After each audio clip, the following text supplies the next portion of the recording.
Alkisah, di sebuah kerajaan bernama Cahaya, hiduplah seorang putri bernama Melati. Ia dikenal bukan hanya karena kecantikannya, tetapi juga karena kepandaiannya dalam ilmu pengetahuan dan seni memimpin.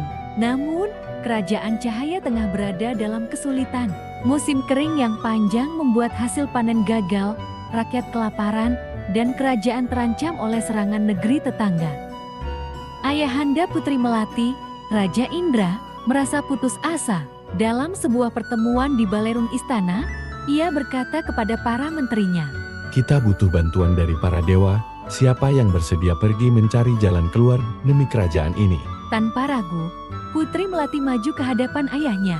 Ayahanda, izinkan aku pergi. Aku akan mencari jawaban, meskipun harus melintasi lautan dan mendaki gunung yang tinggi. Semua orang di istana terkejut mendengar keberanian sang putri.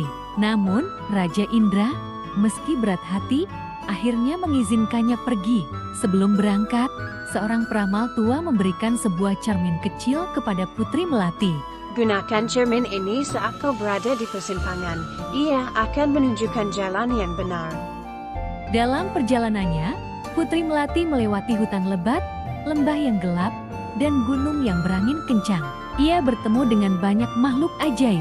Suatu hari, ia menolong seekor burung kecil yang terjebak dalam jaring.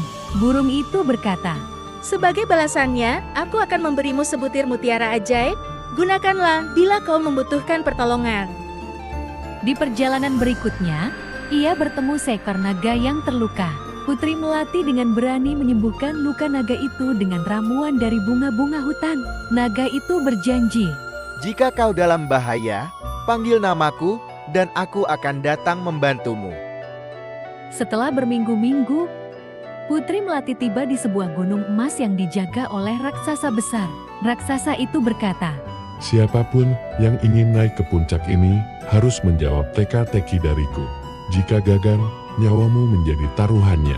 Putri Melati menerima tantangan itu. Raksasa itu bertanya, Apa yang paling berharga di dunia ini, tetapi tak pernah bisa dimiliki oleh siapapun? Putri Melati berpikir sejenak, lalu menjawab, Waktu, ia berharga karena ia tidak bisa diulang dan harus digunakan dengan bijaksana. Raksasa itu terkesiap dan membiarkan Putri Melati melanjutkan perjalanan. Di puncak gunung, ia bertemu seorang bidadari yang memegang kitab emas. Bidadari itu berkata, Engkau telah menunjukkan keberanian, kebijaksanaan, dan kebaikan hati. Inilah jawabannya. Bidadari memberikan kitab itu kepada Putri Melati. Di dalamnya terdapat rahasia untuk memanggil hujan dan menumbuhkan kembali tanaman.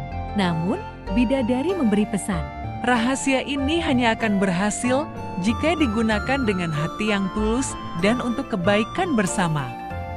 Putri Melati pulang ke kerajaannya dan menggunakan rahasia dalam kitab itu. Tak lama kemudian, hujan turun dengan lebat, tanah yang gersang kembali subur, dan panen melimpah. Rakyat hidup sejahtera, dan ancaman dari negeri tetangga pun sirna karena mereka mengakui kebijaksanaan sang putri. Putri Melati akhirnya dinobatkan sebagai ratu. Di bawah kepemimpinannya, kerajaan Cahaya menjadi makmur dan dikenal sebagai negeri yang dipimpin oleh seorang perempuan yang bijaksana, pemberani, dan penuh kasih. Demikianlah hikayat Putri Melati yang mengajarkan bahwa keberanian, kebijaksanaan, dan kebaikan hati mampu mengubah dunia.